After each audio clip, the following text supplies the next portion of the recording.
Muy buenas tardes. Edición especial de Con ánimo de ayudar. Esto empieza a tomar forma. Y la forma es este documento de 25 propuestas interesantes con ánimo de ayudar para superar la crisis, que es lo que debiera ocuparnos a todos. Son las propuestas que hace el Consejo General del Colegio de Gestores Administrativos de España y este programa especial tiene que ver con la entrega de esas propuestas a las fuerzas políticas importantes en España, en la administración, los que están y los que pueden ser, o los que tienen más posibilidades, y algunos otros que también es bueno que estén conocedores de estas 25 propuestas, 25 que pueden ser incluso alguna más, seguro que se nos desvía alguna más. Así es que les presento ya nuestra mesa. Don Fernando Santiago, presidente, ¿cómo estás? ¿Satisfecho? Estamos encantados y súper satisfechos del trabajo de estas propuestas que hemos hecho y yo creo que incluso también de la recepción que ha habido, por lo menos por parte de algunas personas, incluso de algunos partidos políticos. Bueno, eso es fenomenal. Pues sí, aquí es de lo que se trata, de hacer propuestas con toda humildad, pero bueno, con todo el ánimo de ayudar y sin ningún ánimo de crítica, en este caso, porque son tiempos de tirar para adelante y de empujar y de sacar las cosas adelante y que la ciudadanía, sobre todo las pequeñas y medianas empresas de este país y los autónomos, salgan adelante de este profundo bache en el que hemos entrado, en principio por la pandemia, seguido, evidentemente, de una no correcta, vamos a llamarle así hoy, de una no correcta gestión, al menos como nosotros creemos, pero que si aplicamos algunas, por no decir todas, las 25 grupos de medidas que hemos hecho, creemos que saldremos mucho más rápido de este agujero que esperamos olvidar pronto. Es lo que queremos todos. Sí, señor. El que se lleve el mérito, eso es lo de menos. No pinta nada, es igual. El que traiga buenas propuestas, adelante con ellas. Bueno, yo lo que espero, don Javier, es que el mérito se lo lleven los empresarios españoles, que son los que más lo están sufriendo, los pequeños y los medianos empresarios y los autónomos, que son muchos millones, de los que dependemos también muchos millones de ciudadanos. Muy bien. Don Ramón Ledesma. Buenas tardes. Encantado de verte de nuevo por aquí, por este Igualmente. estudio. En tu condición de experto de la digitalización y de tantas otras cosas. Ayudar un poquito. Don Juan Iranzo, le saludo en una tarde aciaga en la que hemos conocido esta mañana, en fin, que nuestro Producto Interior Bruto se despeñó en el año 2020. La mayor caída desde la Guerra Civil, efectivamente, desde el segundo semestre de 1936. Y de hecho, el problema fundamental no solo es que se ha despeñado, sino que yo creo que va a tardar en repuntar. Don Mario Garcés, bienvenido, portavoz adjunto del Partido Popular en el Congreso de los Diputados. Muchísimas gracias. Bien hallado, espero que estas propuestas, que puedas opinar sobre todas ellas y sobre alguna más, o en fin, sobre lo que creas oportuno, esta es tu casa como la de todos ustedes. Don Víctor Martínez también es la suya. Don Víctor es portavoz del CESIF, que es uno de el sindicato mayoritario en la clase de funcionarios, para entendernos, en la función pública, y además una de las voces que ha sido guía firme de muchos españoles que, aún no siendo funcionarios, se han enterado de las cosas gracias a ustedes. Yo le tengo que agradecer públicamente esa actitud valiente, supongo que en algunos puntos ha tenido sus complejidades, por eso hay que agradecérsela sobremanera. Pues muchas gracias por esta invitación y a colaborar. El sindicato está para colaborar en lo que podamos. Arrancamos con el capítulo de la digitalización. Luego les contaré las propuestas o las conclusiones que han elevado al mundo de la política los señores del Consejo de los que nos ocupan hoy. Pero antes de hablar de digitalización, ha habido una noticia que tiene que ver con este planteamiento, y es que nos contó el presidente Pedro Sánchez, oye, que va a haber una cantidad de millones importante para estos, oye, que de esto va a ir parte a la pyme, y nos alegramos todos mucho, y ya veremos cómo esto es un anuncio, y los anuncios, cada vez los anuncios irritan más y sirven para menos, pero vamos a escuchar lo que dice el presidente a propósito de este punto. Un impacto directo que, en forma de ayudas a la digitalización, se va a traducir en 4.459 millones de euros para la digitalización de las pequeñas y medianas empresas. Esta cuantía puede alcanzar hasta 1,5 millones de pymes. Por tanto, estamos hablando de un impacto estructural muy relevante, lo que representa pues, la totalidad, la mitad del total de pymes que tenemos en nuestro país. A ver, don Fernando Santiago, ¿qué le pareció este anuncio? Es un anuncio positivo, ¿no? A ver, como anuncio es hiperpositivo. Yo reitero lo que dije en su día, yo espero que no se convierta en una de las tantas medidas, como las hemos llamado populistas, que luego se han convertido en impopulares. Y es que, bueno, pues que a la pequeña y la mediana empresa, a ese 1,5 millones, como dice, de empresarios el presidente del gobierno, que le vengan 4.465 millones, evidentemente, si les llegan, va a ser muy bueno. Lo que pasa es que nos gustaría leer en profundidad cómo se va a hacer ese reparto y si va a haber en medio algún intermediario o alguien que se lo va a llevar y sobre todo que de verdad llegue a las pymes y que no se quede en ninguna empresa pública por el camino. Pymes son empresas de hasta 250 trabajadores y por lo tanto puede haber determinadas empresas que se lleven unas cuantías importantes que no debieran. Yo creo que se tiene que hacer con rigor y debería de gestionarse por unas manos que lo hagan en condiciones y no por algunas de las que lo han estado haciendo hasta ahora que no han hecho muy bien, que digamos, los repartos. Mario Garcés, esto hay que fiscalizarlo un poco, ¿no? Bueno, hay que fiscalizarlo y sobre todo tenemos que explicar a dónde vienen los fondos. Estos no son fondos que genuinamente vengan del presupuesto nacional con cargo a los impuestos de los españoles, sino que esto forma parte del Fondo de Rescate de la Unión Europea. Uno de los grandes... Acabo de venir ahora mismo al Congreso de los Diputados precisamente de interpelar a la vicepresidenta Calviño y una de las cosas que le he pedido imperiosamente es que los fondos se apliquen inmediatamente. ¿Por qué?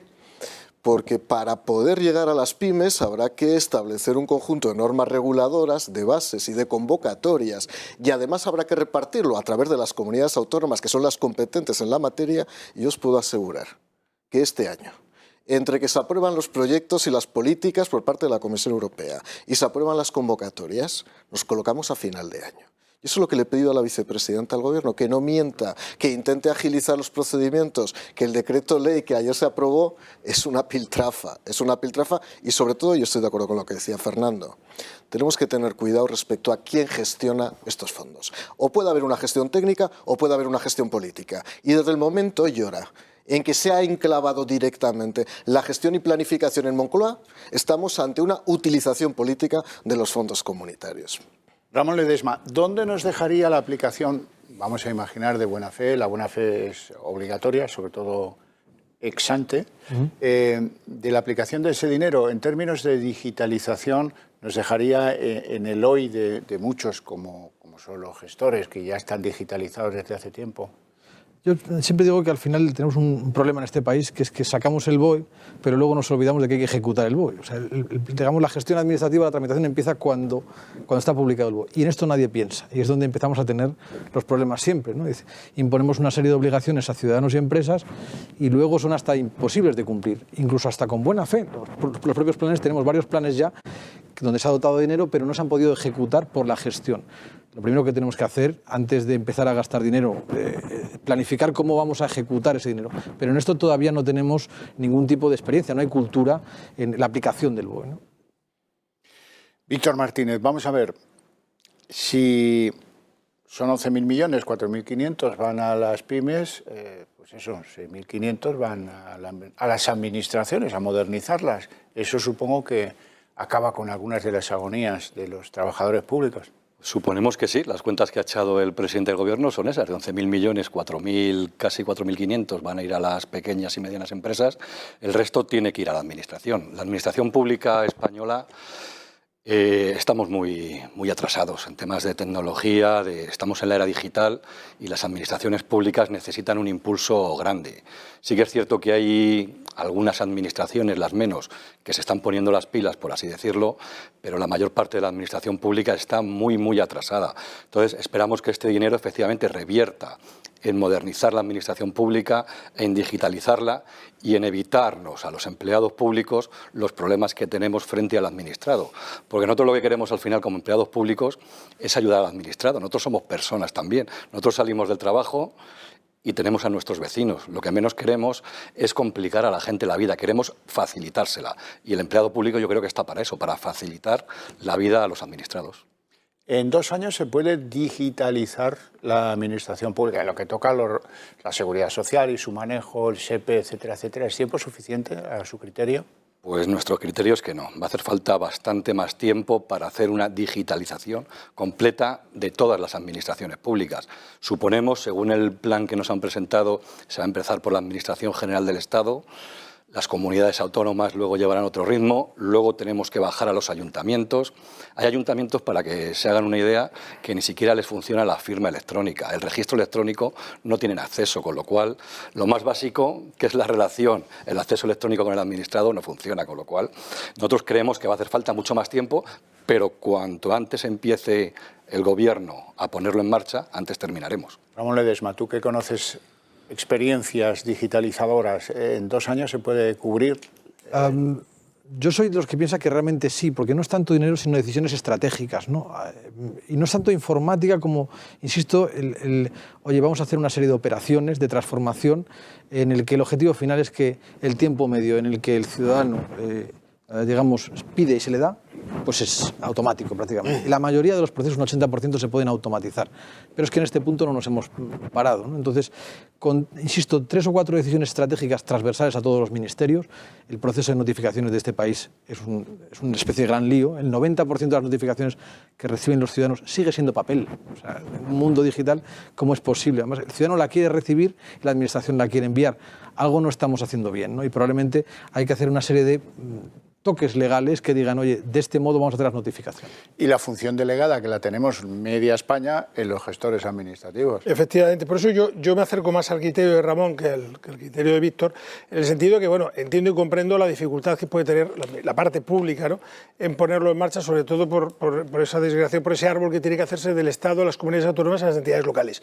Pero teniendo en cuenta en un país donde la tramitación electrónica, el 70% recae en manos de los colaboradores sociales, si se logran unos buenos acuerdos, unas buenas encomiendas de gestión con los profesionales que nos dedicamos a esto, se va a la figura del habilitado administrativo electrónico, como nosotros hemos recomendado, lo que vamos a conseguir es al menos que el lado de fuera de la ventanilla esté en disposición de presentar de forma rápida y correcta todos los expedientes en los formatos o los ficheros que correspondan para la entrada telemática y, por lo tanto, facilitar la labor a la administración pública. Eso sí, los criterios para que el otro lado de la ventanilla, que el capital humano, que lo representa, por ejemplo, Víctor aquí muy bien representado, está súper preparado y que con un poco de formación que se les haga y la disposición que ellos tienen se va a poder conseguir. El problema está en la maquinaria y en el desarrollo, que es donde tiene que haber esa voluntad política y donde tiene que haber, pues, esa organización de la que tanto hablaba Ramón.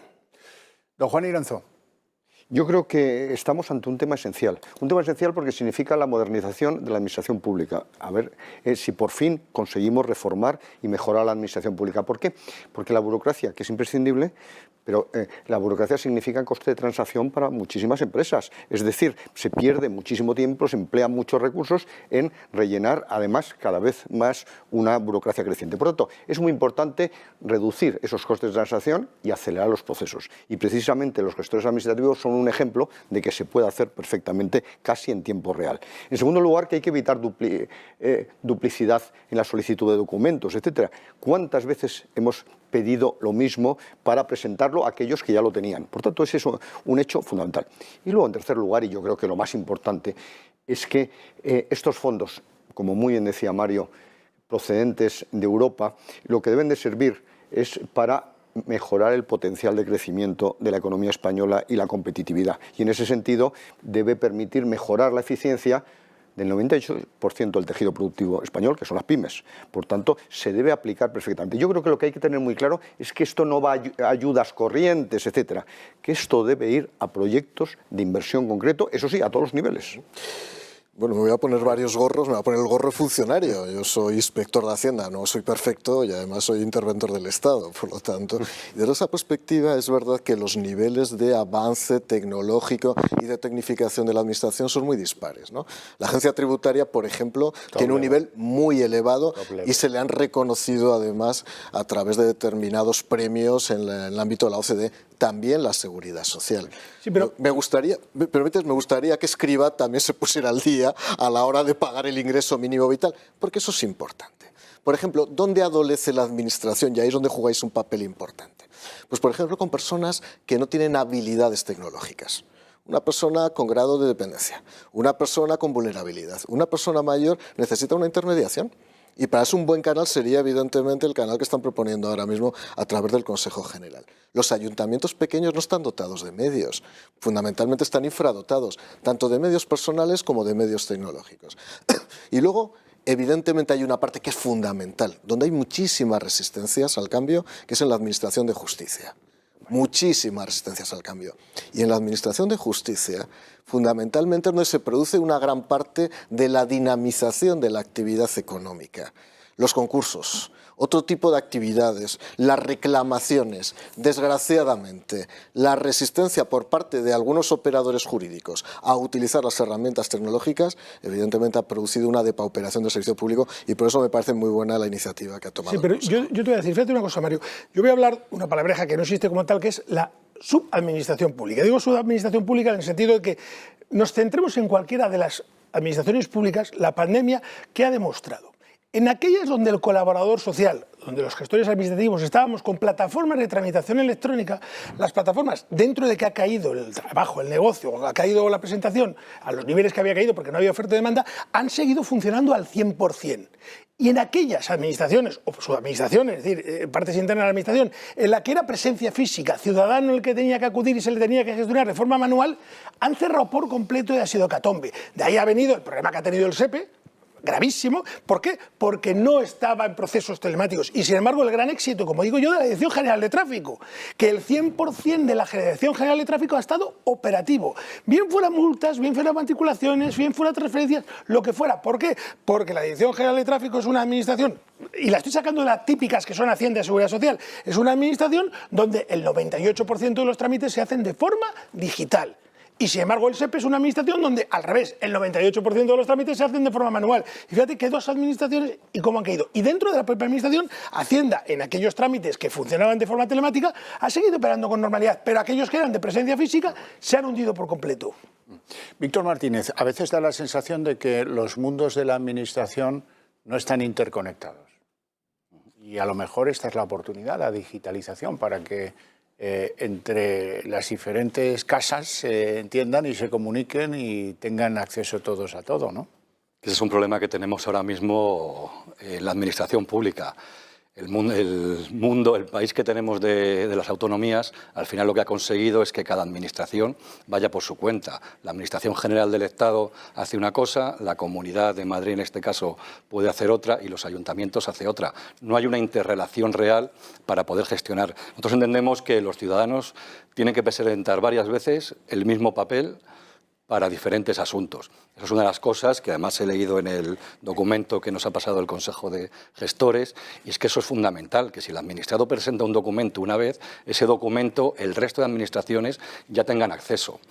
Pero yo sigo insistiendo en me alegro de que el plazo de 2 años que habla el responsable del Consejo se pueda tener esto delante, pero es que nosotros, la administración, tiene un problema de base.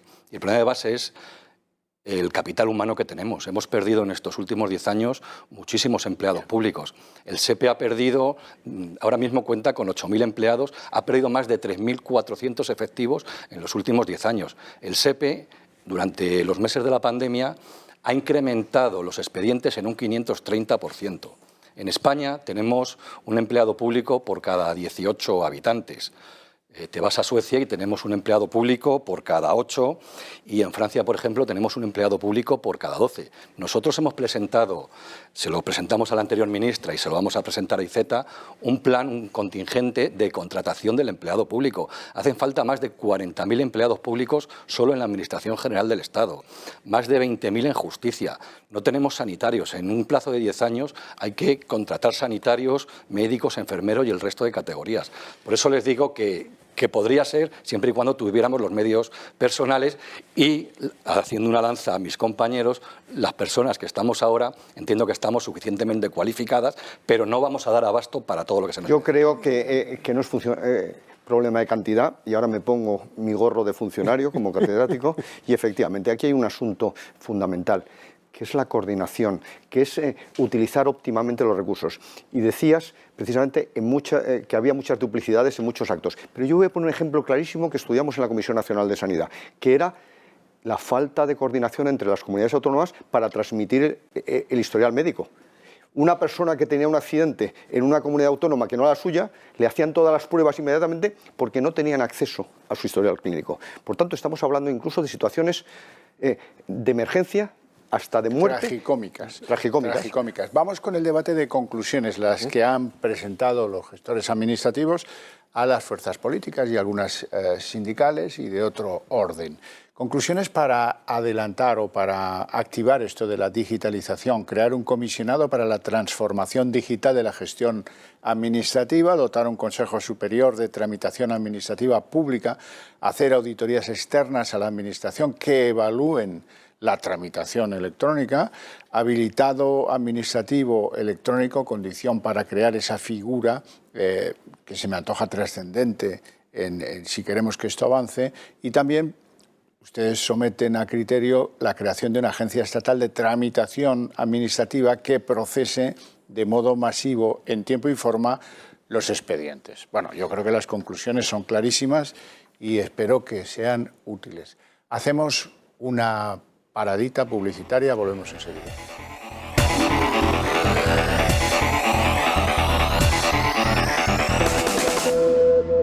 Ya estamos de vuelta.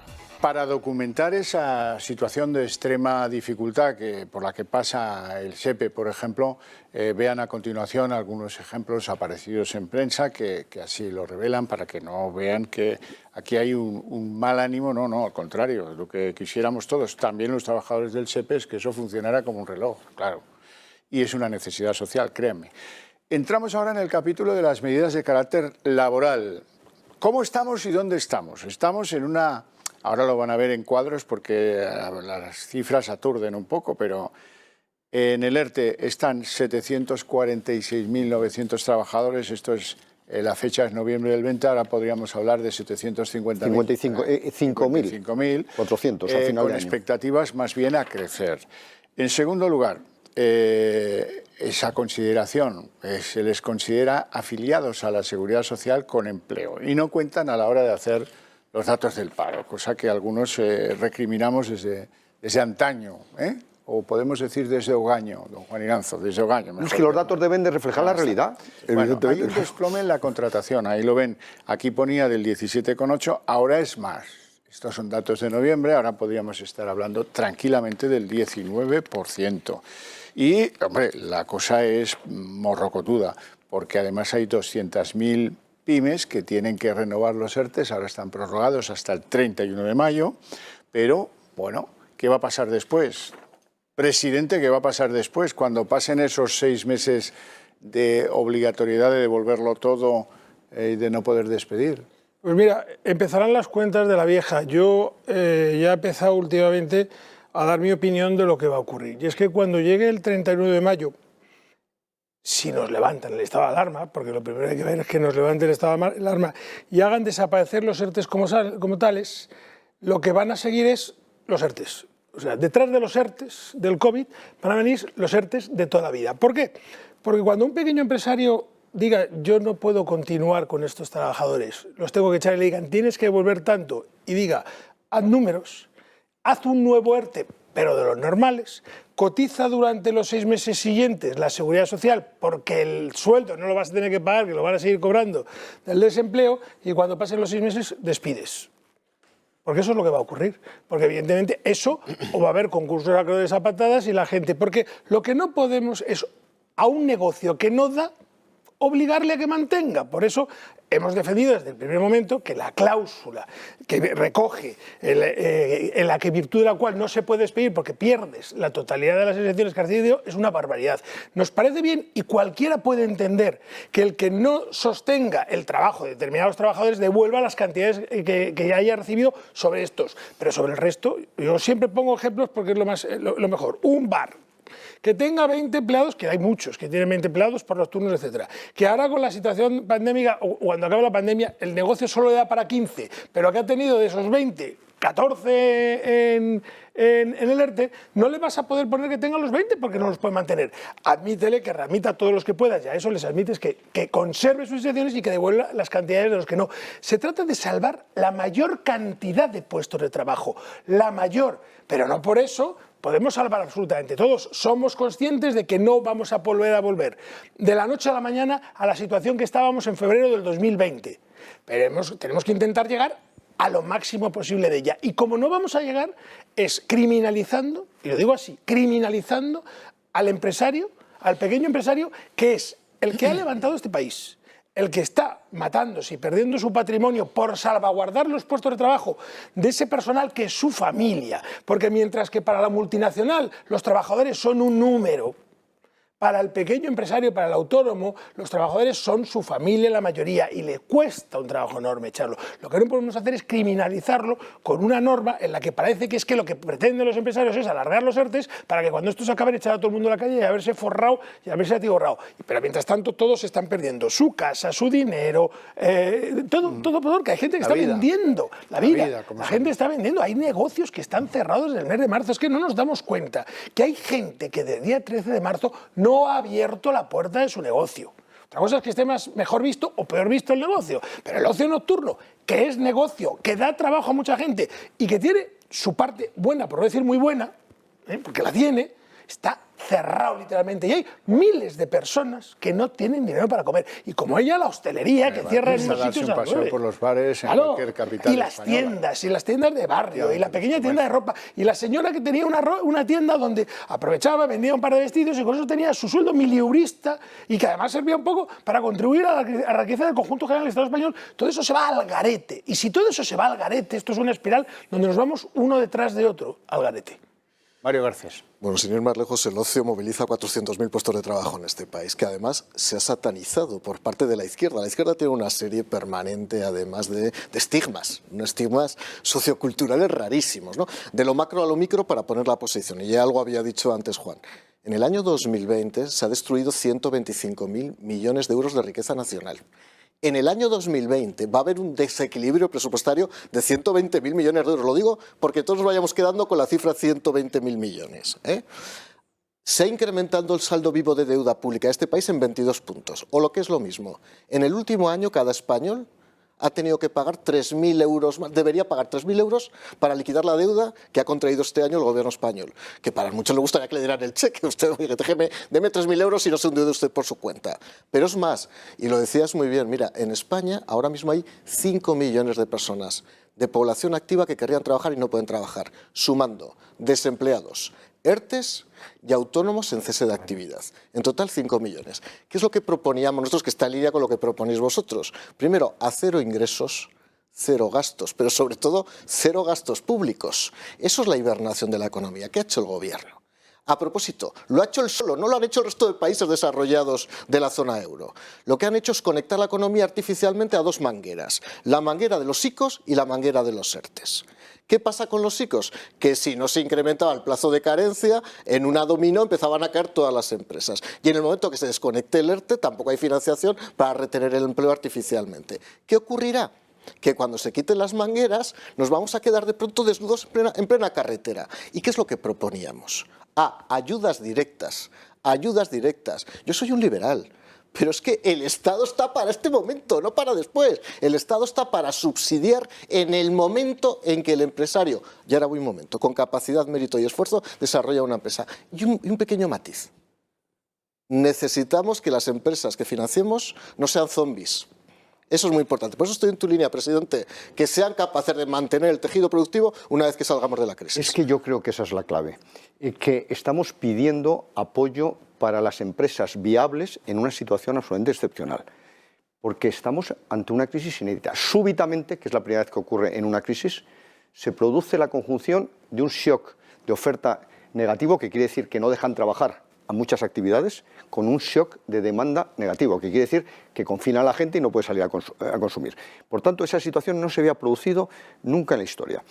Y por tanto, efectivamente, yo también soy liberal y lo que hay es que darles una respiración asistida, como muy bien decías. ¿Por qué? Porque se les ha impedido trabajar por un lado y se nos ha impedido consumir por otro. Y de hecho, el otro día lo comentábamos, la tasa de ahorro de las familias está en el 22,5% de la renta bruta disponible, que no se había alcanzado jamás, porque ahorramos por miedo y porque no podemos gastar. Muy a pesar suyo. Muy a pesar mío. Y luego, por otro lado, hay que tener en cuenta que nos enfrentamos a un mercado laboral que en España siempre ha tenido una serie de deficiencias y que es uno de los grandes perjudicados de esta crisis, porque se han destruido 622.000 puestos de trabajo, más los ERTEs, más los autónomos. Pero es que además, desde el punto de vista del sector privado, se han destruido 750.000 empleos. Desde el punto de vista de familias sin nadie trabajando, o todos en el paro, 1.200.000. De tal manera que esto es un drama. ¿Y qué es lo que me preocupa fundamentalmente? Es que todas las medidas que se proponen por parte del Gobierno no van a favor de la creación de empleo, sino de la destrucción.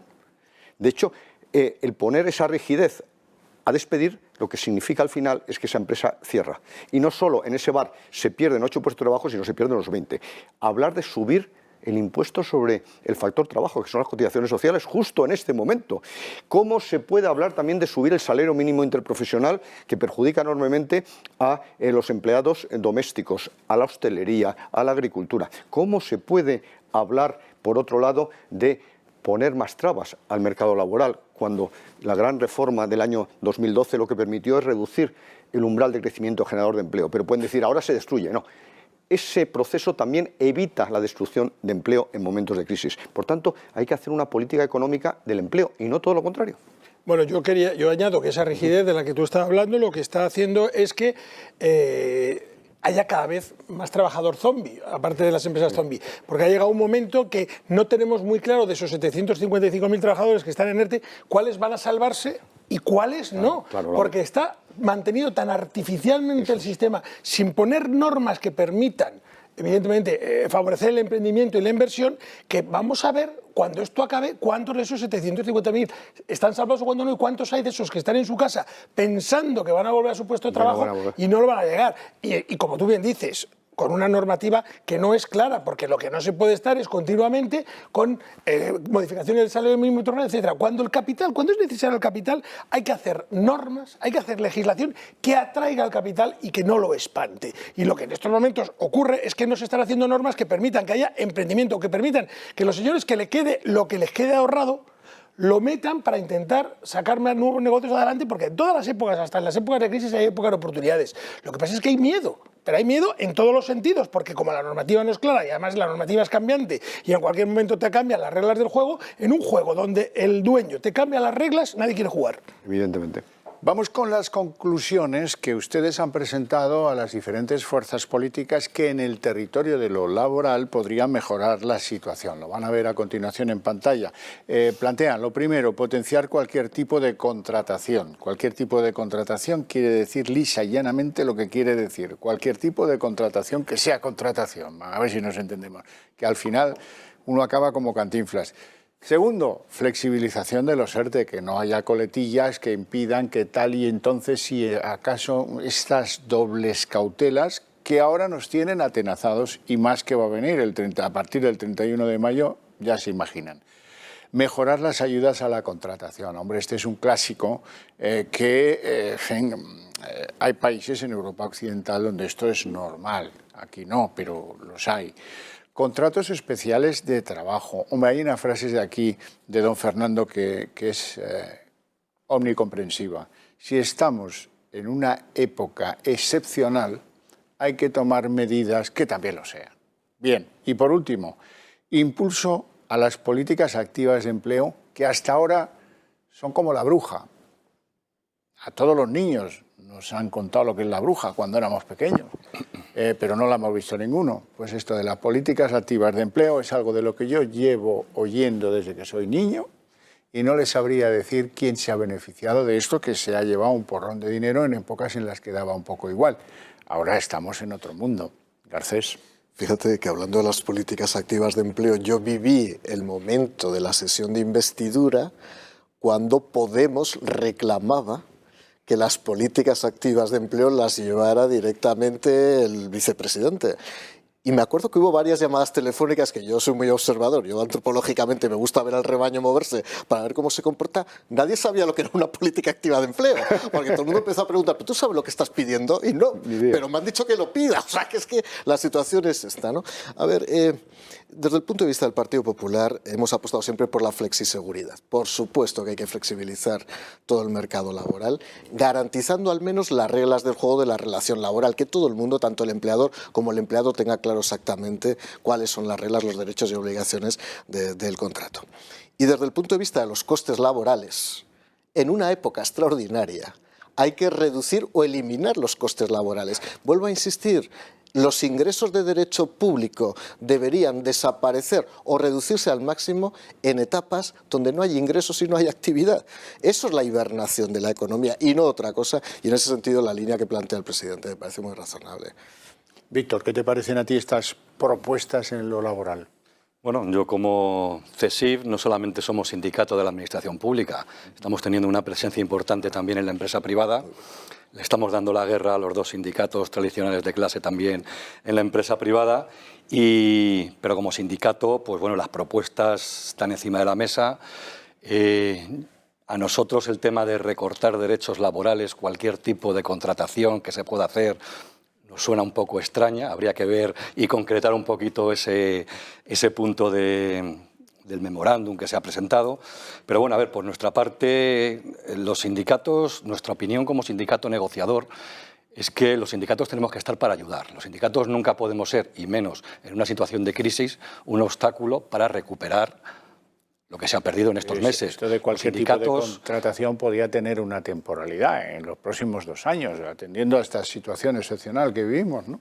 Claro, este tipo de medidas, pues habría que desarrollarlas un poquito más y ya le digo, por nuestra parte, pues las garantías, los derechos laborales, en principio son irrenunciables, pero hay que sacar al país adelante. Estamos de acuerdo con eso, que hay que sacar esto adelante. Si me permitís, tú fíjate que en las medidas hablan todas de contratación, no de despido. Es decir, todo lo que hablamos es contratar, medidas de contratar con beneficio, evidentemente, con ayuda, con bonificación, con subvención al señor que contrata. Estamos diciendo coste cero para el empresario, flexibilización en la forma del contrato, que no sea que por raíces tienen que ser indefinido, que ahora lo que interesa es contratar. Evidentemente, no pedimos que se contrate mano de obra especializada a precio de mano de obra no especializada, no pedimos que se contrate a la gente por debajo de unos salarios mínimos, porque eso atentaría contra los derechos más elementales de los trabajadores.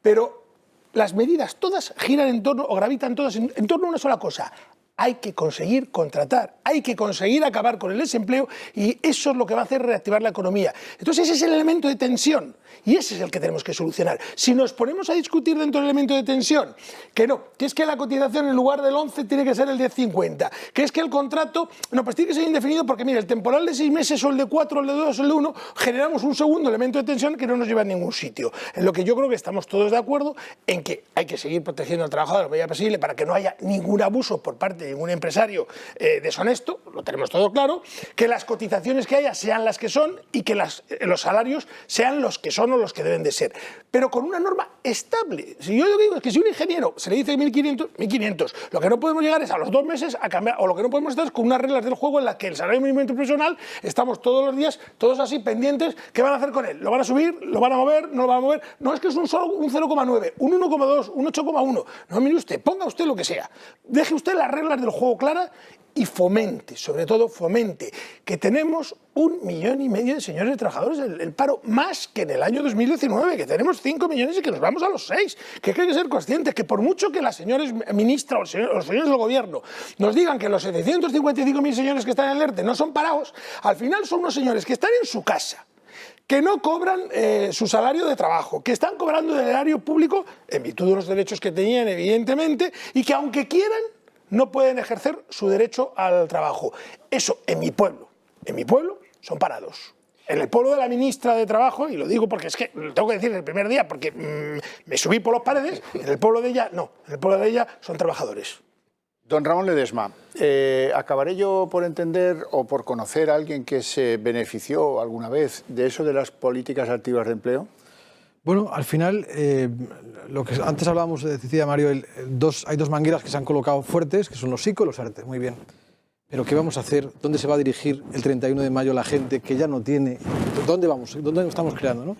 Y para mí hay un concepto que Fernando lo conoce bien, que es el tema de un anuncio de una bebida refrescante que se llama hay pueblos que buscan gente y gente que busca pueblos. Mire usted, ahora precisamente que donde tenemos un problema con la España vaciada, que es un problema estructural de este país, todo lo que suponga en municipios de 5.000 habitantes se genera automáticamente. El bar, la cafetería, es decir, microciudades, la gente además lo está buscando ahora, con la pandemia estamos buscando otra vez un poco el espacio personal, el barrio.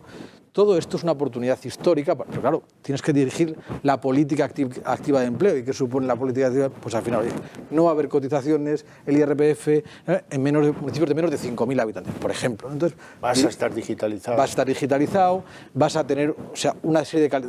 Con lo cual, dirige hacia un determinado sitio, y creo que la España vaciada es un tema que podía aprovecharse, de hecho, para todo este el proceso. ejemplo que has puesto es el mejor, porque te recuerdo que tú me tienes prometido, cuando acabe todo esto, que nos vamos a ir al frontón del alcalde de tu pueblo a fumarnos un puro en el bar. También, o sea, es que de eso va, de sentarse a fumar un puro y tranquilamente... Si sobrevive el bar, querido amigo, que está la cosa como para ponerle velas. Vamos a hacer una pausa de publicidad y continuamos. Abrimos el tercer capítulo de propuestas.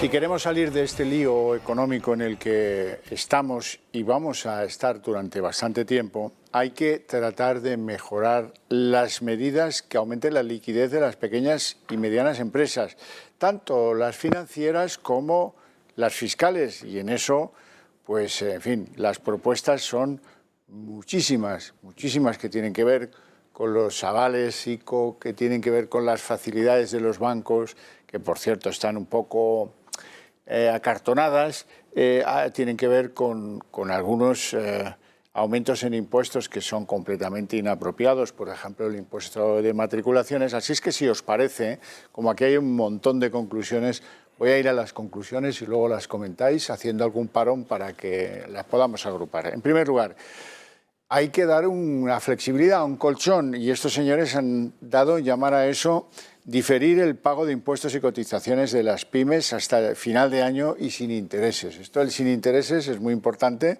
porque los intereses actuales, 3,75, son una barbaridad. Reducir los tipos de IVA a los más perjudicados por la hibernación. Pues, por ejemplo, si han sido en una comunidad autónoma los hoteleros o los de los comercios o los de los bares y restaurantes o lo que sea, atender a eso. No incrementar la fiscalidad de los combustibles. Hombre, claro, porque eso es lo que más se traslada al conjunto y entre ellos a los que pasan por mayor dificultad de la sociedad española. Declarar exentas de pago a impuestos las ayudas para paliar los efectos de la COVID-19, porque si no, si dicen que te dan 100, al final te acaban dando 80, porque hay 20, algo más de 20, que se queda por el camino. Retrasar el aumento del impuesto de matriculaciones. Esto está yugulando a los concesionarios del automóvil, que son generalmente sociedades limitadas, empresas familiares o pequeñas sociedades anónimas. Rebajar el tipo de interés legal, antes lo dije, de esa barbaridad del 3,75.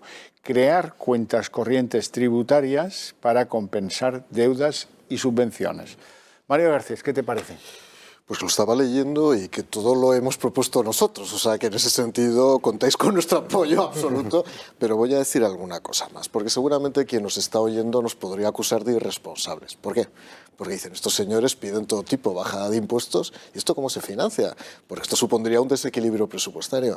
Pues me gustaría que estuviera aquí el ministro Escrivá, que lo iba a explicar muy bien, por lo menos el Escrivá técnico. El Escrivá político ya no sé qué explica, porque ha habido una transformación ahí curiosa. El Escrivá técnico, cuando era presidente de la IREF, dijo que había más de 30.000 millones de euros de gasto improductivo. Nosotros lo que hemos propuesto, y lo propusimos ya en la ley de presupuestos en una enmienda que no fue aceptada, lógicamente, es que se haga una revisión de las políticas discrecionales de gasto público, no el gasto estructural en empleados públicos, sino las políticas discrecionales de gasto público, para poder obtener un colchón con el cual financiar tanto las bonificaciones fiscales, las reducciones, evidentemente, y los posibles aplazamientos. Y digo más, por ejemplo, el IVA. Lo hemos propuesto en sectores específicos, los más afectados. Lo hemos propuesto en hostelería, lo hemos propuesto en ocio. Voy a contar una anécdota aragonesa. Otro día se está produciendo la paradoja de que las estaciones de esquí están cerradas, curiosamente. O sea, en Zaragoza se puede ir al cine todos juntos, pero no se puede esquiar a pesar de que te pongas unos esquís y lleves una braga puesta. Estas son las contradicciones aragonesas. Dicho eso, me fui justo en Formigal, a la frontera con Francia. Había un hotel francés. Ese hotel francés recibe por estar cerrado al mes 12.000 euros y además no paga impuestos. El hotel español, que estaba a 100 metros, ya en la frontera española, en la zona española, no recibe ninguna ayuda directa y tiene que pagar impuestos. Pero es que además, evidentemente estamos en una situación excepcional y incluso los liberales defendemos una política fiscal expansiva. Pero dicho lo cual, está demostrado que es mucho más expansiva bajando los impuestos que incrementando el gasto. Y lo que se ha producido es un incremento espectacular e irracional del gasto público, en contra de lo que han hecho en otros países. En otros países sí que han entendido que lo más expansivo desde el punto de vista fiscal es bajar impuestos, porque nosotros somos un caso casi único. Por cada impulso que genera un euro de gasto, desde el punto de vista de bajada de impuestos, genera 1,4. Y eso es lo que hay que tener en cuenta. Y este gobierno, solo por razones ideológicas, solo viendo al vicepresidente disfrutando, como decía, y vamos a subir el impuesto de patrimonio al 3% en patrimonios superiores a 10 millones, etcétera, etcétera, por razones ideológicas están estrangulando la economía. Porque lo primero que hemos estudiado es que en momentos de recesión, como el que estamos sufriendo, ojalá lo hayamos abandonado, pero ya veremos, ese hundimiento de la economía, lo que hay es que bajar los impuestos porque genera dos efectos. Uno, quitas tensión, inyectas liquidez en los bolsillos de las pymes, de los consumidores, etcétera, y en segundo lugar, al final puedes recaudar más, porque si subes impuestos cuando no hay actividad, lo que haces es estrangularla más y bajar la recaudación. Por tanto, eso es lo que hay que tener en cuenta. Una bajada de impuestos no quiere decir reducción de la fiscalidad. Y tenemos un ejemplo empírico que se está atacando continuamente, que es la Comunidad de Madrid. Con tipos fiscales mucho más bajos, recauda mucho más y transfiere mucho más al resto de las comunidades autónomas. Por tanto, claro que funciona eso que algunos hemos recordado la curva de Laffer. Claro que funciona perfectamente. Pues mira, por ahondar un poquito más y porque sirva de ejemplo, claro, de calle, porque luego muchas veces los ejemplos, empezamos a dar unos ejemplos que el señor de la calle no entiende. Para esos Illuminati, como ha dicho Mario, que puede haber diciendo estos locos que dicen de bajar impuestos, que sepan ustedes que la primera en la frente ya ha venido. Enero de 2021, modificación de las emisiones, de los gases de emisiones en los vehículos, lo que ha supuesto una subida de los vehículos a la hora de la verdad, 40%, señores. Fernando, 13 impuestos han subido este año. Pero me voy al vehículo. El 40, se habla del 50, pero las cifras van a ser en torno al 40. El 40% de vehículos menos se han vendido en relación con el mes de enero del año pasado. Alguno dirá, hombre, la pandemia, la pandemia. Claro, y usted, en diciembre se han estado vendiendo vehículos, en noviembre se han vendido vehículos y la pandemia no ha hecho los estragos que ha hecho el mes de enero como consecuencia de esa modificación que ha habido en los gases y que ha supuesto que al haber un cambio de las tablas, los coches han subido porque se hayan pagado los impuestos. Si encima nos amenazan ustedes con subir el impuesto de matriculación, etcétera, etcétera, etcétera, ahí tiene usted el resultado, 40% menos, lo que significa que hay unos señores con concesionarios de automóviles, con talleres, etcétera, que ya de por sí lo estaban pasando mal, que se van en picado. Y como eso, toda la industria dependiente. Fernando, el impuesto sobre las primas de seguro. Parece que los seguros solo lo pagan los ricos. Es un 2% o más. La tasa Tobin, que parece que sabemos que aquí se está repercutiendo que a los se clientes. está trasladando. Y la tasa Amazon, aquí se está Google, claro. Mira los bancos, aquel pobre españolito de a pie que durante años haya estado ahorrando y que haya conseguido una cierta fortuna, y voy a decir una fortuna, hombre, que no está al alcance de todos, pero que tenga 2 o 3 millones de euros ahorrados y los tenga en un banco, los bancos están aplicando ya comisiones de 1.000 euros mensuales. 1.000 euros mensuales por haber estado toda tu puñetera vida ahorrando y tener el dinero en el banco. Ojo, eso sí, si les haces los seguros de tus casas y no sé dónde con ellos, si les haces esta pensión, la otra, están dispuestos a bajarte la comisión. Porque es que encima además hemos aplicado todo ese tipo de impuestos y lo hemos dejado en manos todo, como siempre, de los grandes. ¿Qué pasa, Fernando? Que el que ocupa una casa no paga la prima seguro. Eso también es verdad.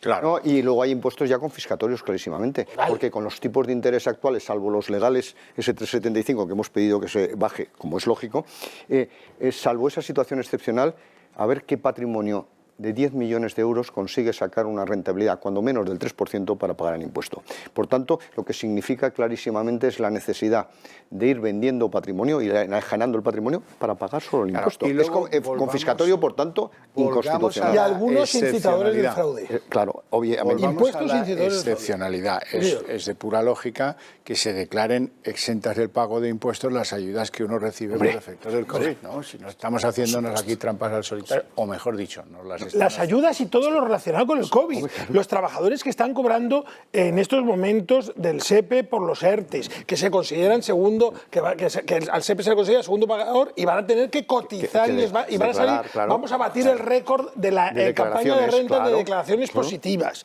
Estamos hablando de los empresarios que en situación excepcional han pedido aplazamientos a los cuales el límite, en virtud del cual no tiene que avalar, es el mismo que había hace 2, hace 3, hace 4 años. Pero no estamos en una situación excepcional. Y usted, si antes usted podía aplazar 30.000 euros sin avalar, Ahora en situación excepcional suba usted la cifra, porque no diga usted que siguen siendo los mismos 30.000. El tipo de interés de mora, no puede usted estar colocando un interés de mora del 3,75% cuando estamos hablando de intereses negativos. Fernando, te voy a contar una cosa. Yo tenía esa obsesión como liberal desde hace años de igualar el tipo de interés legal con el tipo de interés de mora tributario. Y la primera vez que el Partido Popular presenta una enmienda, ahora que yo me responsabilizo de eso, ha sido en esta ley de presupuestos, para igualarlo, como en el modelo anglosajón. Claro. ¿Por qué el crédito de derecho público tiene que tener una ventaja respecto al esfuerzo de la relación mercantil?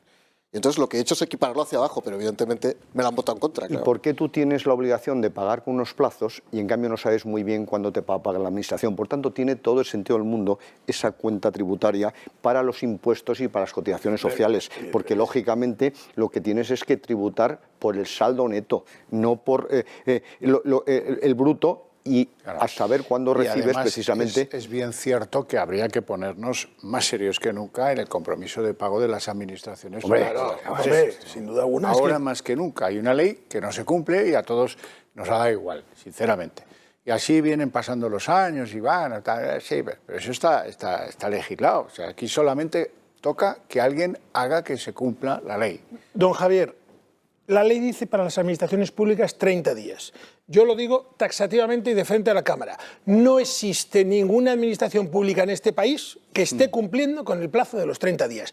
Luego, si la administración pública no cumple, ¿cómo vamos a exigir al resto que cumpla? Si el padre de familia no cumple, ¿cómo le vamos a exigir al hijo pequeño que cumpla? Pues fíjate, en una obra pública, cuando pagas al contratista principal, ya le pagas tarde, esto va en cadena, porque no puede pagar ni al subcontratista ni al proveedor de bienes y servicios del subcontratista, con lo cual al final el último de la cadena acaba sucumbiendo, que es a lo que me iría otra medida que hay aquí, que es la detención de los concursos. Eso sin contar, Mario, sin contar que yo lo he vivido, el tema de que empresas a las que se les hace que hagan un trabajo, que luego 6 meses más tarde, con el trabajo ya hecho, se les adjudica a ellas, curiosamente, que encima luego las vuelven a pagar o 90 o 100 días más tarde, con lo cual se cobra el trabajo realmente a 200 o 200 y pico días y se camufla en muchas ocasiones. Yo lo he vivido, yo lo tengo y todos conocemos que ha habido casos de ese estilo. Eso hay que acabarlo. O sea, y sobre todo porque además influye en quién más, en el autónomo y en la pequeña empresa, que se va de contadito, claro, que se va de contado. Y no tiene forma de repercutirlo porque es el destinatario, vamos a decir, el destinatario final evidentemente es el público, pero es el final de la cola, y el final de la cola siempre paga el contado, porque es mano de obra básicamente todo lo que hay, o 4 materiales que le obligan a pagarlos al contado, pero cobra a plazos, y eso no puede seguir. Luego otra cosa que ha pasado un poquito desapercibida y que está generando muchísimos problemas en pequeñas empresas, en ese bar al que tú te referías, que es precisamente alargar el periodo de paternidad. ¿Pero a costa de qué? A costa de pagar las cotizaciones sociales por parte del empresario, seguir pagándolos. Por tanto, en aquel bar que tenía la mala suerte de tener un matrimonio empleado y a tener un hijo, pues necesita contratar 2 empleados más y además les va a seguir pagando durante el tiempo del permiso de maternidad. Yo creo que en general no se estudia por este gobierno la segunda derivada, los efectos que tiene las medidas que toman. Y desgraciadamente la segunda derivada en la mayor parte de las medidas lo que tienen es un efecto contrario al que buscan, es decir, al final, ¿a quién perjudican? Al trabajador, que es al que se pretende apoyar. Hay alguna medida que hemos visto además bastante en las gestorías, ¿no? Los créditos ICO para pagar el IVA. Sí. Es una contradicción in terminis. No lo sé, o sea, pero algo no estamos encajando bien, ¿no? Pero te doy para que me deis, o sea, bueno, esto es un... Te presto para que me des. Eso por no hablar, los créditos ICO para solucionar un apalancamiento anterior. Es decir, esto que me debías, que venías aquí, te voy a dar un ICO y me lo vuelves a pagar. Eso impútaselo a la banca, que es muy mala. Por supuesto que se lo imputo a la banca y no al ICO, ¿eh? Que nadie piense que el ICO no tiene ninguna culpa de esto, que el invento del ICO es muy bueno y que el ICO está de verdad fenomenal. El problema es que el ICO no da directo el dinero. Quien lo da es la banca y quien lo ha pervertido en algunas ocasiones ha sido determinada banca. Del ICO hay que decir que ningún reproche. Ningún reproche, Nico, al revés. Se han puesto muchísimo dinero y sapó, así lo decimos, sapó por el ICO, que no podemos decir lo mismo por la banca. Son muy listos, porque la administración de lo que ellos avalan con el 80% se la trasladan a otro y entonces es más fácil no tener problemas. Si los del SEPE pudieran haber trasladado a una empresa privada la gestión, pues tampoco tendrían problemas. Pero bueno, eso es ya... Oye, Javier, ya que nombramos tanto al SEPE, sapó por los trabajadores del SEPE, ¿eh? Hay que decirlo bien claro y en voz alta. Si hay unos héroes en los funcionarios han sido los trabajadores del SEPE, que se han desvivido por sacar adelante algo que lamentablemente el gobierno no lo ha hecho. Yo, como representante que estés aquí de los funcionarios, tengo que decir que gracias y que chapó porque lo han hecho muy bien. Está muy bien que lo digas. Vamos a hacer una pequeña pausa de publicidad. Todavía nos quedan algunas que otras conclusiones que someterles a ustedes, tal como antes los gestores administrativos las han sometido a las fuerzas políticas.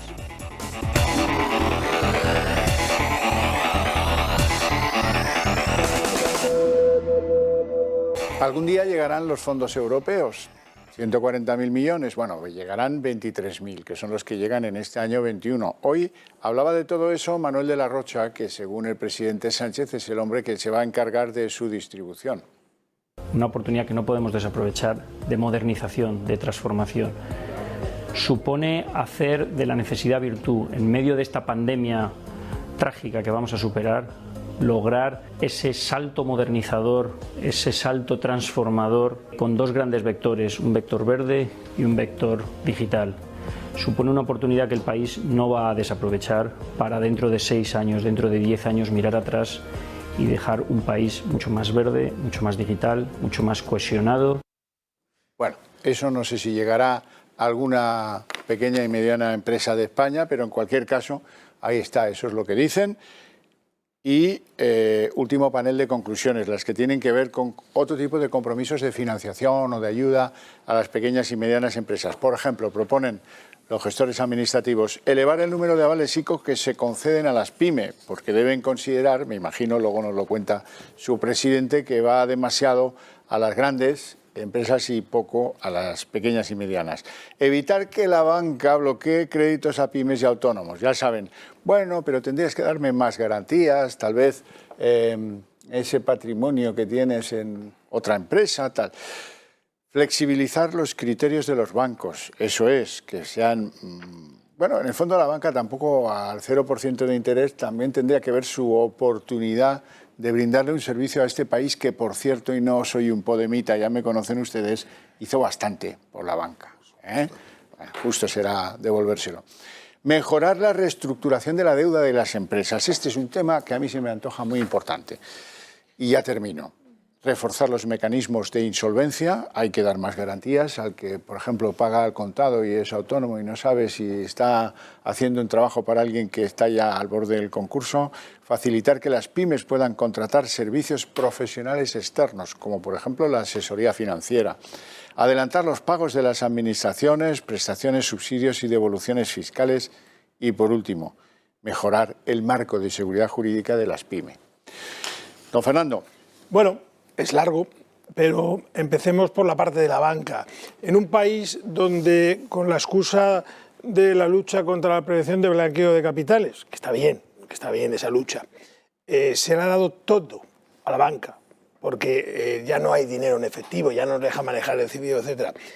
Que a su vez se le esté permitiendo a la banca que esté poniendo tantas condiciones del juego, pues es increíble. Primero porque la banca, a lo largo de la pandemia, ha perdido todo su interés o todo su apetito crediticio con cargo a créditos propios. Ha aprendido que le es mucho más rentable utilizar el dinero que le viene público y sacar rentabilidad sobre él, y sobre todo sacar rentabilidad sobre las sinergias que lleva a ello. Es decir, te voy a dar el crédito a cambio del seguro, te doy no sé qué a cambio de que pagues a través de mí, te voy a cobrar comisiones por todo, te voy a cobrar, porque te doy una tarjeta de crédito te cobro ya 84 euros porque tengas la tarjeta, solo porque la tengas. Pero oiga usted, si tengo obligación de tener tarjeta de crédito porque no puedo pagar en metálico en ningún sitio, porque es que ya si quiero pagar 1.200 euros en un lado, no me dejan pagar el dinerito y pagarlo, tengo que pagar con una tarjeta. ¿Cómo me va a cobrar usted por algo que me obliga la ley a tener que utilizar? Debería ser gratuito. Por unos intereses en cuanto puede que te colocan y que se están luchando y que están luchando por no devolver, porque ya ven usted las cláusulas suelo, están viendo todo lo que está ocurriendo alrededor. Por lo tanto, lo primero que hay que hacer es que la banca funcione en condiciones. El fracaso de parte que ha habido con el tema de los ICOs ha sido que ICOs concedidos, avales concedidos por Aval Madrid, la banca ha dicho que no. La banca ha cortado de raíz el grifo, al menos con capital propio. Lo primero es que la banca tiene que estar ahí. Efectivamente, hay que reforzar los mecanismos de insolvencia. En una situación excepcional con la que estamos, en la que sabemos que están girando en el mercado multitud o miles de empresas zombies o de empresas fantasmas, lo que queramos llamar, tiene que haber un registro de empresas en preconcurso. Es decir, a la vez que yo notifico a los acreedores míos que estoy en concurso, debe haber un registro público para que todo el mundo sepa en qué situación está esa empresa de contratación. Que evidentemente esa empresa a lo mejor mucha gente no va a querer contratar, ya, pero que está en situación de preconcurso. Lo que no podemos arreglarnos es que un pequeño autónomo, un pequeño ciudadano encargue, siempre pongo el ejemplo de las puertas, intento que el sector de las puertas salga adelante, Lo que no puede ser es que un señor vaya, encargue unos trabajos, le cobren el 50% por adelantado, como se cobran muchos oficios, y se encuentre al cabo de 2 meses, cuando le tenían que entregar lo que ha pedido, que no tiene ni lo que ha pedido, ni el dinero que ha entregado, y que se encuentra además que por mor de cómo funciona un concurso de acreedores, eso va a la masa de la quiebra, los expertos sabéis vosotros mucho más de ello, con lo cual no vas a cobrar nunca, y encima tampoco te dan tu trabajo. Evidentemente, estos mecanismos de insolvencia tenemos que solucionarlo sí o sí ya. Y el punto más importante, la profesionalización de la tesorería, de la gestión de la tesorería de las pymes.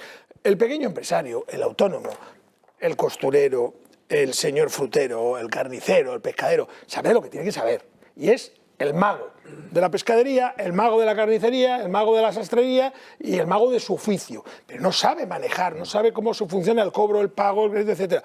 Hay que subvencionar y ayudar a que se auxilien de profesionales auténticos de lo financiero y de la gestión de tesorería. El problema es que, por ejemplo, la profesión de asesor fiscal no ha sido regulada nunca. Y entonces aquí asesor fiscal es el que quiere, el que se pone un letrero que dice yo asesoro, sin conocimiento, etc. Entonces, a unos precios donde es imposible, porque Juan, que es un experto en esta materia, sabe que hacer un análisis de condición de tesorería tiene unos costos que evidentemente el autónomo o el pequeño no lo puede pagar. Ayudémosle, subvencionémosle y pongámosle con gente que le ayude a gestionar esa tesorería. Muchos negocios que hay ahora mismo, de gente muy buena vendiendo su negocio, de gente muy buena haciendo el trabajo, están fracasando o han fracasado por la gestión de la tesorería, porque no han sabido conciliar la balanza de ingresos y la balanza de pagos, y eso es importante. Y si a eso le sumas, como digo yo y diré siempre toda la vida, el IVA, que es un impuesto que incita al fraude, pues mucho más. Y digo que es un impuesto que incita al fraude porque lamentablemente el IVA lo cobramos y 3 meses más tarde tenemos que pagarlo. Y cuando entra en el patrimonio de uno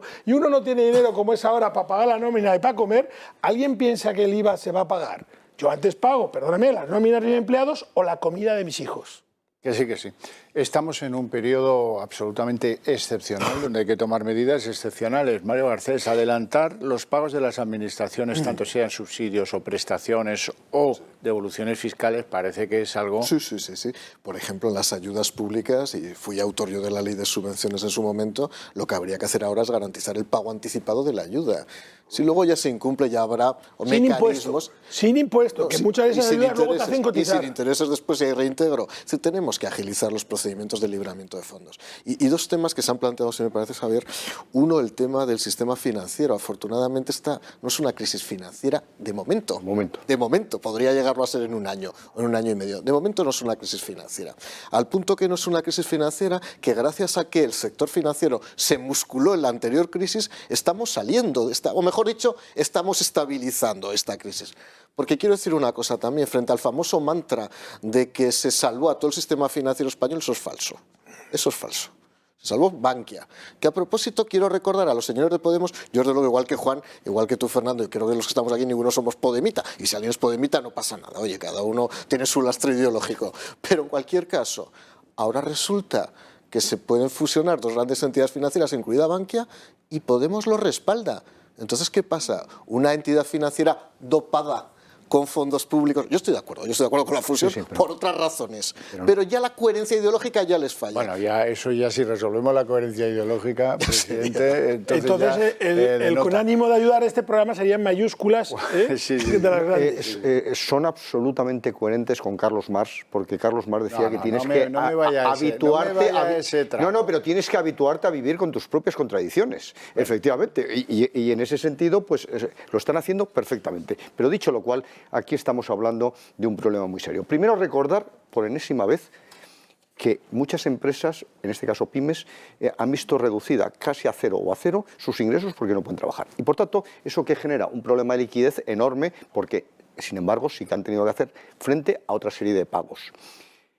Ya no digamos en el caso de la hostelería, que se anunciaba que podía abrir, luego al día siguiente que no podía abrir o tantas horas y le generaba una serie de costes. Pero lo que sabemos en general es que un problema sostenido de liquidez acaba siempre en un problema de solvencia. Y por tanto lo que hay que evitar es que esas empresas terminen quebrando.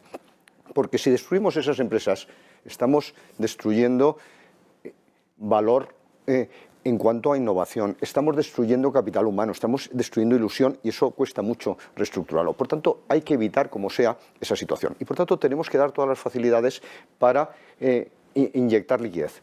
Se ha dicho a través de los créditos ICO y además a mí me parece que es muy importante que en una situación tan extrema como esta hay que preservar cuando menos el patrimonio de las familias y por tanto no se puede pedir que se avale con patrimonio familiar.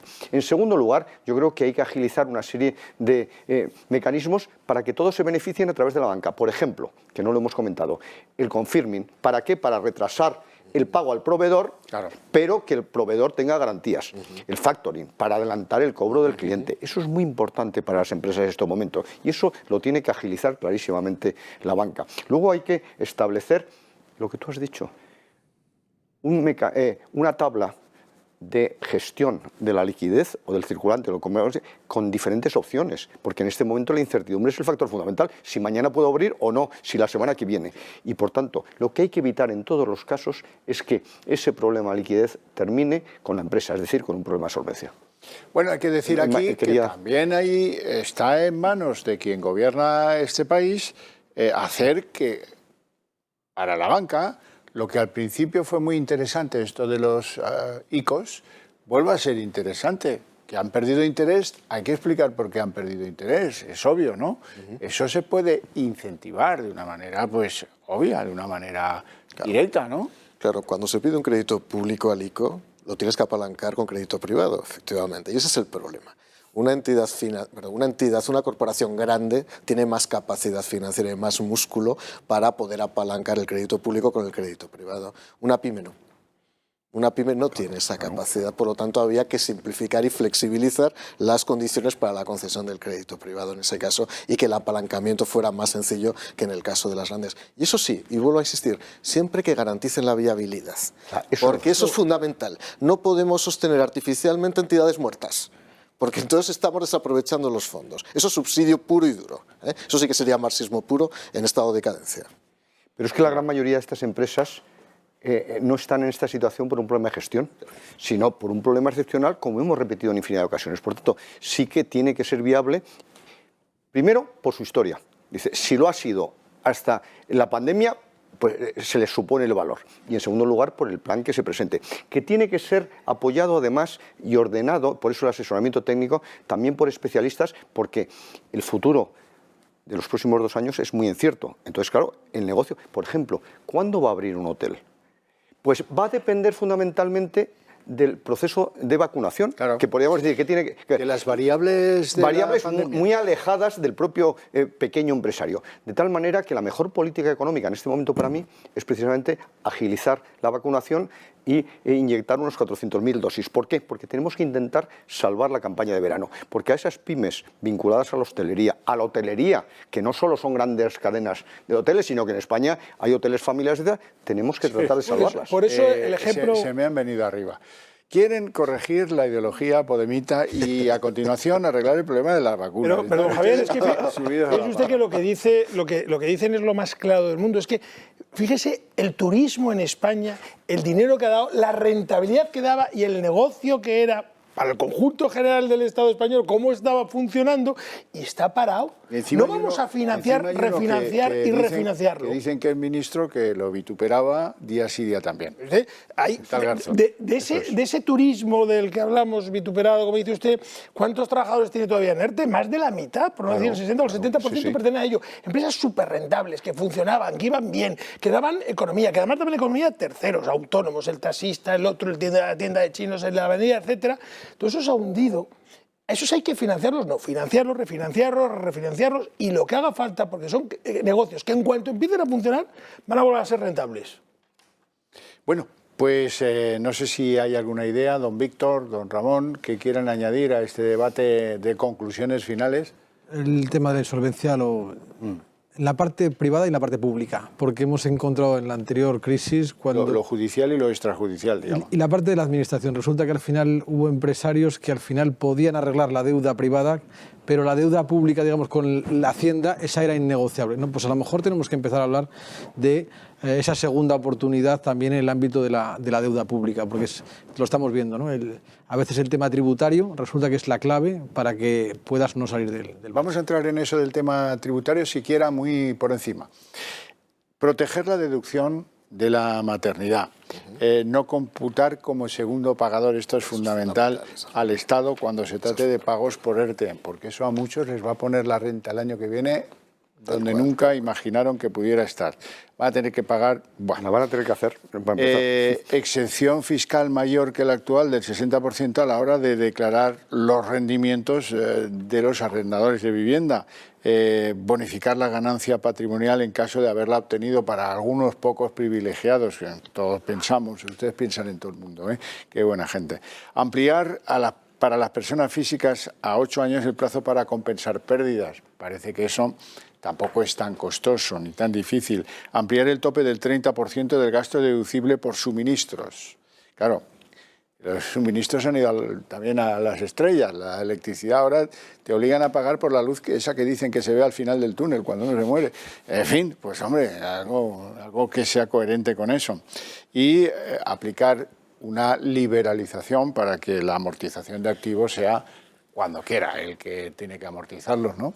Son tan obvios. Es que son tan obvios y no han corregido absolutamente nada y hay que corregirlo. Mire, es que hay madres trabajadoras que van a tener que pagar 900 euros en la renta de este año por esas ayudas que recibieron y que van a tener que devolver porque ahora no se las han considerado como trabajadoras, no se las considera a las que están en ERTE como trabajadoras a estos efectos y por lo tanto tienen que volverlo. Los trabajadores en el segundo pagador del SEPE con un salario medio de 20.000 euros que van a encontrarse con una renta a pagar de 1.400 euros este año, que es lo que hemos calculado como consecuencia de esto. Y como decía usted, las pérdidas, los beneficios, todos los que han tenido que vender como consecuencia del COVID para salvar su negocio, su familia, su casa, ahorros que tenían, acciones que tenían, sobre las que han generado plusvalías, que ahora tengan que pagar plusvalías porque se han visto obligados para comer a vender. O los que han tenido pérdidas que se les permite solamente durante 4 años y que no se haya ampliado a un plazo extraordinario para que las pérdidas como consecuencia del COVID sean el doble y haya tiempo para recuperar, teniendo en cuenta que todo pinta, que en los próximos 4 años no va la situación a mejorar de golpe de la noche a la mañana. Los muertos por COVID, por Dios, ya bastante tenemos con haber perdido un familiar o alguien para que encima ahora venga la administración a sacarte el impuesto de sucesiones que no está bonificado y hablemos de armonización fiscal quitándole la bonificación a la única comunidad autónoma que se preocupa un poquito de los que toda su vida han ahorrado y han muerto en favor de otros, de los ayuntamientos, de las plusvalías. Y que ni siquiera puedas vender para poder pagar la parte fiscal. Efectivamente.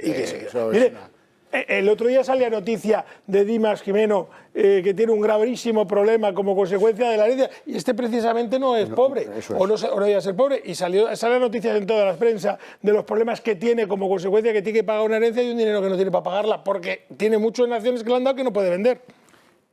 Mario Garcés, tú que conoces el mundo de Hacienda... Sí, bueno, ¿qué ha hecho Sánchez y qué hemos propuesto? Que va en línea con lo que propone el Consejo General, ¿no? Sánchez ha incrementado 13 impuestos. 13 figuras tributarias en la Ley de Presupuestos Generales del Estado. A propósito, solo el 13%, según una estimación propia hecha por mí, iría destinado a clase alta. El 87% restante es clase media-baja. Entiendo que las Coca-Colas o las Pepsi no la toman solamente los ricos, la toman también los niños que no tienen o los adultos que no tienen tanta capacidad. Nosotros propusimos un paquete de ayudas directas más beneficios fiscales que van en esta dirección. Y, por supuesto, la supresión del impuesto sobre el patrimonio y del impuesto sobre sucesiones y donaciones. Con un doble matiz. Antes hablaba Juan del impuesto sobre el patrimonio. El impuesto sobre el patrimonio solo existe en 2 países de Europa. En Francia y solo sobre los activos financieros y en Noruega.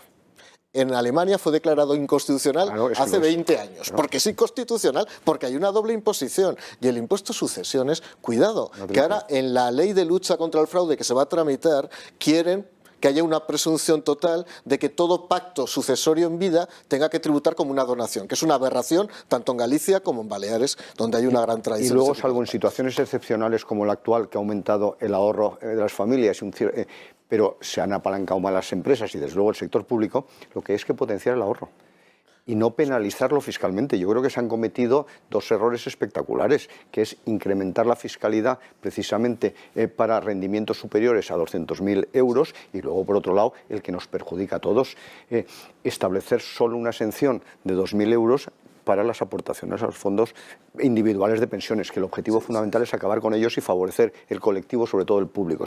Yo creo que la mayor parte de estas medidas van en contra de la racionalidad. ¿Y la racionalidad qué quiere decir?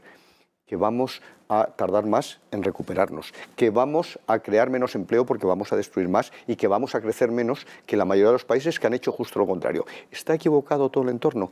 El ahorro está desfiscalizado en muchísimos países. El impuesto de patrimonio, además, lo creó mi maestro, el profesor Fuentes, con carácter excepcional, ¿para qué? Y provisional, para controlar el cumplimiento de los esenciales. Era de control, en los pactos de la Moncloa, pero meramente de control, no para recaudar, de tal manera que racionalicemos todo el sistema tributario porque es fundamental para todos, para los ciudadanos, para las empresas, etc. Pero yo me temo que la posible reforma que se está anunciando es para echarse a temblar. Bueno, estamos llegando al final del programa. Estamos con este documento de las 25 propuestas que proponen los gestores administrativos y estamos llegando a ese minuto de oro que usted me tiene prometido para colofonear el programa. Hombre, yo quiero decir que en España somos 6.000 los gestores administrativos que asesoramos, ayudamos a cerca de 1 millón, millón y medio de pequeñas y medianas empresas. Durante estos 300 días hemos estado trabajando mañana, tarde y noche. Hemos llorado con ellos, hemos reído con ellos, hemos sido su familia, hemos sido parte de todo el íntegrale. Ellos se han empeñado, nosotros nos hemos empeñado, nos hemos jugado la vida literalmente porque nos hemos movido a lo largo de toda la pandemia, fuimos declarados esenciales, hemos movido todos sus papeles con los riesgos para intentar sacarlos de ese desierto en el que estaba metido y llevarlos adelante. Por eso hace unos meses creamos los grupos de trabajo en los que han estado los expertos y además nos brindó la oportunidad esta casa, el Toro Televisión, a hacer este programa con ánimo de ayudar, que hoy cierra su primer ciclo, y quisimos venir de la mano, hemos querido venir de la mano, primero del otro lado de la ventanilla, de los funcionarios, esos héroes ocultos, porque son héroes ocultos que con los pocos medios que le ha dado la Administración han hecho... Durante la pandemia también eran héroes anónimos. También, héroes anónimos una voz. Que han hecho lo posible por sacar adelante con los medios que les han dado y que la magnífica representación, tanto que ha tenido Víctor como tuvo Manuel Galdeano, viniendo aquí a sacar el tema adelante. Le tendimos la mano y le hemos tendido la mano porque se lo hemos presentado a los dos grandes partidos políticos. Yo tengo que darle las gracias a Mario, Partido Popular, por haber venido, porque aquí ha venido por voluntad propia y, bueno, con la misma mano le tendimos al Gobierno de la Nación, que no ha querido venir o no ha podido venir, también por voluntad propia. Gobierno al que le seguimos tendiendo la mano, los gestores administrativos, los que estamos en estos, porque aquí estamos, como dice el programa, con ánimo de ayudar. Estamos con el ánimo de sacar adelante al país, de sacar adelante a los empresarios y de que reduzca la crisis al máximo posible y que se contrate la mayor cantidad de gente. En definitiva, acabar con el caos económico y para eso estará siempre la experiencia de los gestores administrativos que se ha demostrado a lo largo de la pandemia, porque hemos ido con 3 meses de adelanto a las circunstancias de lo que ha ocurrido, con la mano tendida a disposición gratuita de todas nuestras plataformas, de todos nosotros para la administración pública, para sacar adelante este país, que es lo que nos importa, porque los españoles son nuestra familia. Y a la familia se le da lo que se tiene y lo que no. Sí, señor. Pues oye, con ánimo de ayudar. Así que aquí estamos con la mano tendida a todos, dispuestos a volverle a atender aunque no nos hagan caso y a intentar acolchar la respuesta que van a tener que sufrir los españolitos por culpa de una crisis en la que no han tenido ni arte ni parte. Y este trabajo que han hecho los gestores administrativos ha sido peleando con las circunstancias y también con el COVID. Ojo, que son como cualquiera de nosotros. Les agradezco a ustedes 5 su presencia aquí, a ustedes su interés desde sus hogares. Muchísimas gracias y hasta la próxima.